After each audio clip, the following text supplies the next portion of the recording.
À toutes et à tous, j'espère que vous allez bien. On se retrouve pour le brief du lundi 25 mars, il est 8h22. Aujourd'hui, on va parler donc des news économiques, du ratio long and short, du funding open interest, des liquidations. On finira par l'analyse technique et on passera également par le volume des whales pour savoir ce qu'ils font.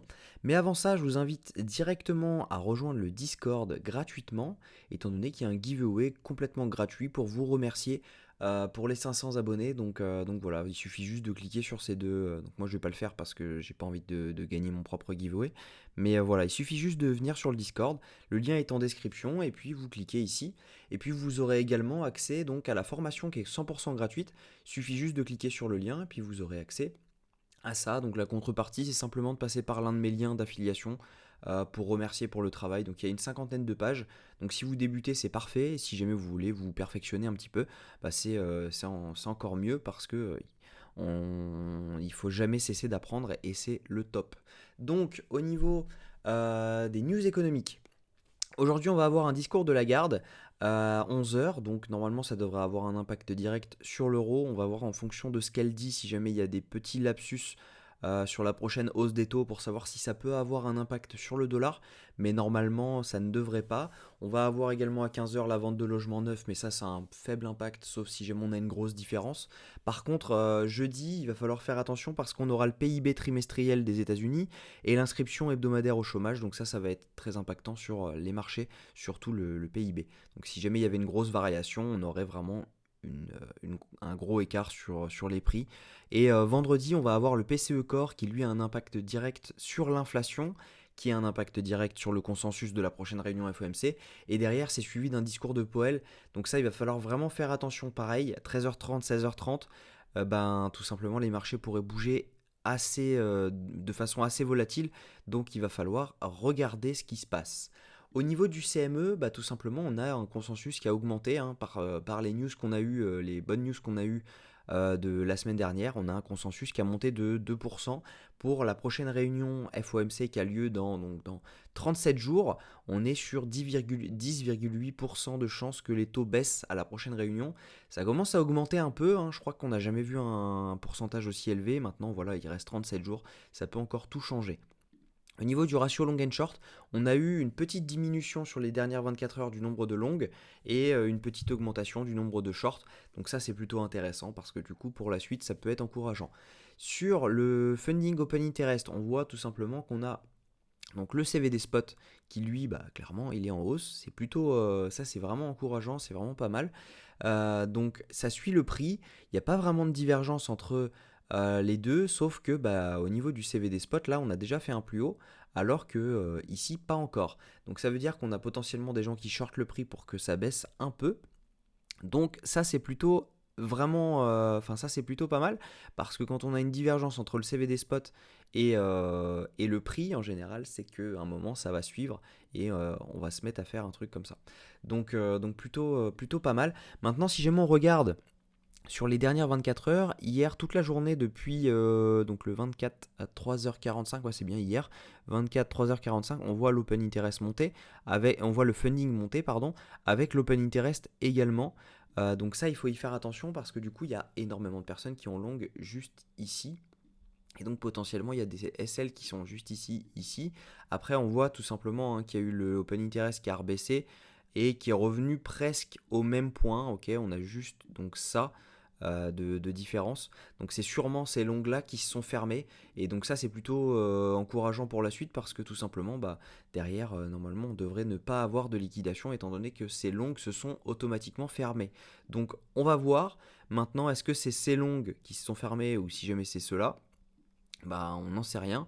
Donc voilà, on va un peu céder des liquidations pour pouvoir le savoir. Moi, ce que je vois sur une semaine, c'est qu'on a énormément de liquidations aux 68 000 jusqu'aux 69 000. Donc moi, c'est ce que je targetais depuis donc maintenant 4-5 jours. On va avoir, à mon avis, une mèche qui va aller jusqu'aux 69 000. Maintenant, il faudra faire attention à cette mèche parce que tout simplement, les 69 000, c'est l'ancien ATH et on pourrait se servir tout simplement de ça pour rebondir et repartir à la cave. Donc il va falloir faire attention à ça. Et puis normalement ça devrait bien se passer. Si je me regarde sur 3 jours, si ça veut bien charger, bah, on a pas mal de liquidations à la baisse. C'est pour ça un peu que je vous dis, on pourrait faire les 60, les 69 et ensuite rechercher les 62 avant de pouvoir potentiellement replacer un truc à la hausse. Et si jamais on regarde sur 24 heures, on a les liquidations qui sont à la hausse, mais on en a pas mal à la baisse également. Donc faites attention au yo-yo parce que ça peut aller très très vite. On pourrait faire une mèche à 69 et ensuite dump. Les whales, elles, n'achètent pas, ne vendent pas, elles ne font rien. En revanche, on a on pourrait les appeler les micro whales, les moyennes whales. Donc c'est des mouvements qui font entre 100K et 1 million. Bah, elles sont en train d'accumuler. Depuis ici, elles ont recommencé à accumuler, ok. Et les retails, eux, bah, n'ont toujours pas recommencé. Donc plutôt encourageant parce que tout simplement, si jamais les retails se mettent à accumuler, bah, vous savez, hein, en général, c'est ce que je vous avais dit, quand on verra un truc comme ça et un truc, tac, pardon, et un truc, hop, comme ça, et que vous commencez à voir ça, c'est qu'on a un top. Parce que tout simplement, les whales vendent sur la gueule des retails. Donc voilà, on devrait avoir, à mon avis, encore des mouvements haussiers. Tant qu'on ne voit pas les retails donc acheter comme ça massivement, on verra. Mais voilà, si je commencerai à m'inquiéter si jamais je commence à voir ça et les whales ne pas bouger. Ça commencera à devenir assez inquiétant parce que ça veut dire que la prochaine étape, c'est plus des achats, c'est des ventes. Donc il faudra bien faire attention à ça. Donc au niveau Bitcoin, bah, tout simplement, moi j'avais encore mon trade que je vous avais posté sur Discord à 64 530. Bon, bah, celui-là, je suis un peu dégoûté parce que j'ai foiré mon entrée. Je voulais rentrer tout simplement sur la zone OTE, donc celle-ci. Hop là. Donc voilà pourquoi je suis rentré aussi tard. Et en fait, j'aurais dû mettre tout simplement mon ordre de Fibo sur tout le mouvement. Donc voilà, on est là-dessus sur BTC. Moi, je pense du coup qu'on va venir clôturer, hop, donc clôturer au-dessus des 69, donc largement au-dessus de ça. Mais voilà, vous voyez la ligne jaune, c'est l'ancien ATH. Donc on pourrait très bien faire quelque chose comme ça. Tac, on accélère. On revient chercher toutes les liquidations jusqu'ici et derrière ensuite on a vraiment un gros retracement et ça c'est pas impossible. Donc on verra. On avait également un trade donc sur ETH qui pour le moment se passe plutôt bien. Donc on était rentré le 20 mars.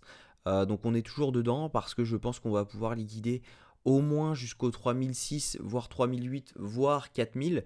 Donc on verra. Et on a également un trade sur le Gala qui lui se passe plutôt pas mal. Je crois qu'on est en RR de 3 ou 4. Tac tac tac, je vais regarder ça. On est en RR de 4. Donc vraiment pas mal. J'ai pas de TP dessus, je vise carrément en x2. Donc au moins les 10 centimes. Et puis voilà, on verra. J'espère que cette vidéo vous a plu. Si c'est le cas, je vous invite à liker, commenter et vous abonner. On se retrouve demain à la même heure. Prenez soin de vous.